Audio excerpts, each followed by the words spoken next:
Hello, cats and kittens. I'm your Jose, and I'm back in the Crisis Corner, in the manga corner. Technically, it should have been Manga Monday, but whatever. Giving my impressions of One Piece, Chapter 1056, Cross Guild. And admittedly, well, this has got to be one of the last two or so issues of the Wano arc. I would assume there's probably just one more where you would get bounties or whatever type of exit information that you need after this. I don't know how many years. In actual years, Wano was what, 2, 3 years? I don't know. It lasted a while. But it's coming to the conclusion of the Wano arc, and admittedly, it's backloaded because the stuff at the beginning is pretty much fluff. Rizzo, he's pretty much played out for the joke that he was. This is sad. And if this is the last we see of Rizzo, it's kind of sad. But, he's all deflated from having been drained by Green Bull. And nobody's absolutely broke up about it. But, Miyagi and them are trying to help about. They got him on IVs and whatnot. Anyway, the Shinobu, too. The Shinobu thing, I'm not sure about. Yeah, Shinobu's also on IVs, but she recovers quickly somehow. Anyway, you also get Kinemon's off-screen reunion with his wife. Good for him. Then a weird thing. For some reason, Carrot is made king of what you call him, Zou. Well, put it like this. Inuarashi and Nekomamushi staying in Wano makes sense to me. Because until Momonosuke gets his act together, he's going to need strong support. Which is why I figured they would stay. It makes sense that they would say, that's cool. But in their absence, they make, for some reason, they make Carrot king over Zou. And I don't know why. I just don't know why. I mean, Pedro's dead, so he can't do it. But I go with Wanda before I get the Carrot, or one of the Musketeers, or somebody. But for some reason, she's made king, or leader of the whole of Zou. Whereas it used to take two dudes to hold it down, Nekomamushi and Inuarashi. So now she's just king, and I don't know why. It's like a quick wrap up, but I don't know why. But that's cool. If that's what he wants to do, that's fine. What else? Of consequence, the revelation that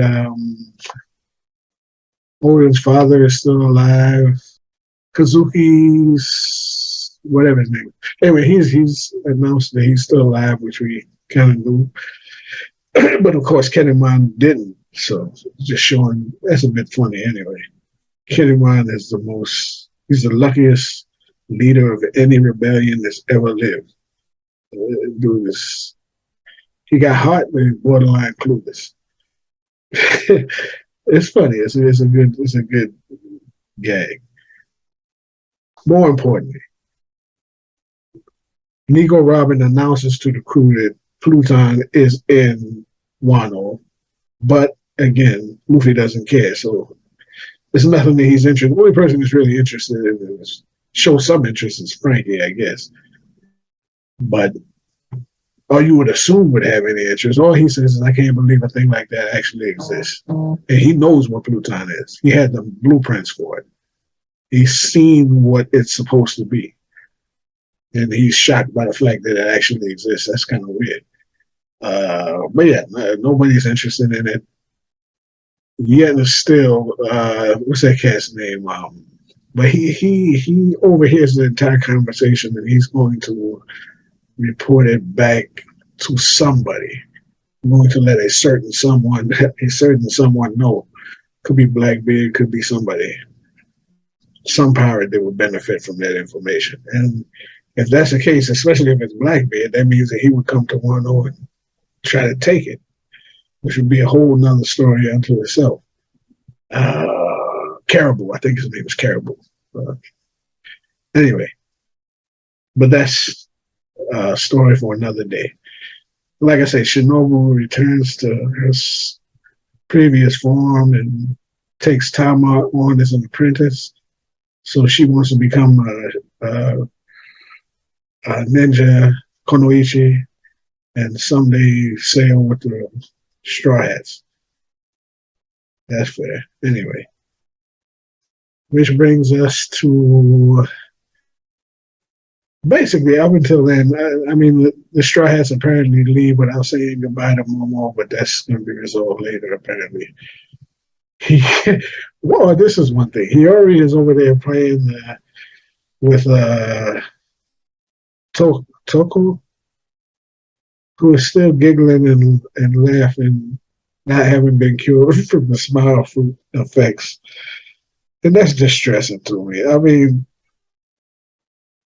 that just tells you the citizens of Wano who are affected in Bisu Town or wherever they was at, who the people that were affected by the smile fruit have not been cured.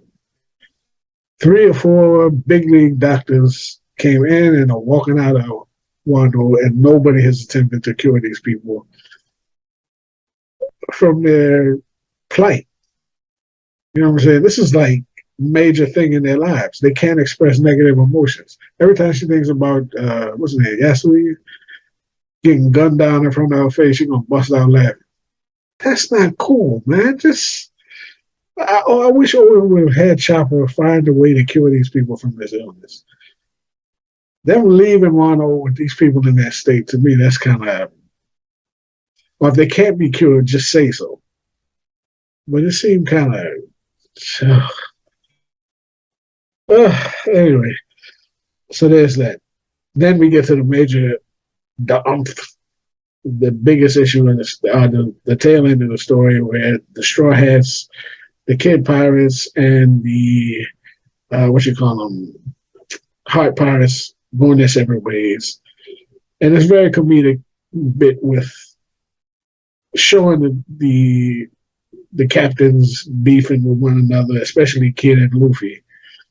Whereas my man, Law is kind of like, it seemed like, to use a Naruto reference, Kiba and Naruto beefing with each other while Sasuke or somebody like a Sasuke-ish type dude is off to the side just laughing, not writing them both off. You know what I'm saying? Law is basically like, yeah, that's y'all. You know what I'm saying? Y'all idiots. And these two are just beefing with each other, but we see that they're going their separate ways. We see that their alliance is now off. It's done. They're now intent on finding the One Piece, and it's every man for himself. So no one comes under anybody else. It's not like the Straw Hat Alliance where, if something's wrong, you call me and I come and help you, blah, blah, blah. It's just apparently, although I gotta believe that if Law got into some kind of trouble, I can see Luffy trying to help him out. And honestly, vice versa. Kid, that's a different issue. But for some reason, I just get the feeling that Law and Luffy are friends. And Kid is just, he's off to himself doing whatever. So they're splitting, they're going their separate ways, but they find out about the Cross Guild, which is the alliance formed by Buggy, the genius gesture, and apparently under him are his subordinates, Sir Crocodile and Draco Mihawk, which I do not believe for a second. There's no way, even Zoro mentions, that it's impossible. He would not believe that Hawkeye would make himself subordinate to Buggy, who Luffy says, and rightfully so. Well, he's not an idiot, but he's not. I mean, he got beat by Luffy in the East Blue arc. So unless he learns something, I don't know. He's the least. He's harmless, borderline harmless. You know what I mean? No hockey gear one, no gear Luffy just beat him down ultimately. So why would my feeling is that Mihawk is the face, or basically he's behind this alliance. Everyone's lined up under him, but Buggy's taking the credit or something like that. But uh, yeah, Buggy he can't unless he's using hypnosis or something like that. There's no way he can subordinate either one of those two. Because Crocodile, you could say, well, Luffy beat him down too, but uh, at least it was a harder fight than Luffy beating down Buggy. So, and he found a counter to his devil fruit and beat him. Anyway, there's something fishy about that, but we'll find out about that later. But you know, this alliance is what got uh, Buggy the role of Yonko, and I think he's standing on the shoulders of Mihawk. But Mihawk's not beefing about it for some reason. He's letting that play out. That to me, that's the biggest. And it brings out that they're putting hits out on. That's an interesting thing. Buggy is putting hits out on naval officers. Now, is this from the money that he got from racketeering or not racketeering? He was basically a gun runner. So his gun runner money got him the money to put hits out on other naval officers because he has to pay out these bounties. I'm assuming. So where's he getting that money from? It must have been the money that he made from running arms. I guess I don't know. That's a guess, but that's interesting. So he's the uncle. Okay, and one of the other thing now, and to close out, another thing they bring out this guy with a as they're leaving. Killer brings up the fact that they're going after some guy with a burn mark on his face, which comes purely out of left field at this point. Because if we're closing out One Piece within the next few years, this burn scar fella is just left field. I feel like it's just being thrown in the ring to add something into the mix to separate them so that they're going after these different things. It's interesting because I ain't gonna say he's a MacGuffin, but Luffy didn't know about it. When they show the little snapshots of Law, he's put like this. They show a snapshot of Law and of Robin. Robin has a little question mark as if this is the first she heard of it. And Law doesn't say nothing as if he knows about it, but he's just not saying. So Luffy's out in the cold. He don't know who this person is they're talking about or whatever. So somehow the lore of this burn mark person has to come up into the story and be meaningful before it ends in the next few years, since we're coming up on the end of it. To me, if Oda can make it work, fine. It just seems a little sketchy at this point. And we close out with the fact that Yamato says that she's going to live the way Oden did. I'm still convinced that she's not joining the Straw Hats. And if she's not joining the Straw Hats, and if Carrot is going to be the king of Wano, that means that you add no one from the Wano act. I count Jinbei as coming in from the Cold Cake Island arc.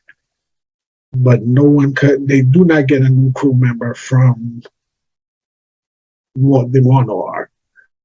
So if they stay at 10, then there's just going to be 10 of them, plus the other parts of their alliance.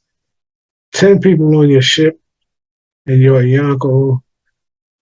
I'm gonna do a video with Dave about the how the Straw Hats stack up against other Yonko crews, and it don't look good for them right now. They might stand a chance against Buggy in them, provided well we get into that. But no way they can't take out the red anyway. That's it. I mean, like this arc was okay. This story was all right. I don't as a drop off. If you're gonna end Wano with a bang, the next chapter better be pretty good. If you're gonna close everything off, either we find out the bounties or we find out who the new Straw Hat is or something. This is kind of going out with a whimper, but whatever. This is my book. One Piece is my book. That's all there is to it. I love Oda. I love what he does. This just kind of underwhelmed me a little bit. That's all. Anyway, until next time, like I say, hopefully I have Dave with me and we break down some aspects of the Straw Hats. And until next time, stay loose.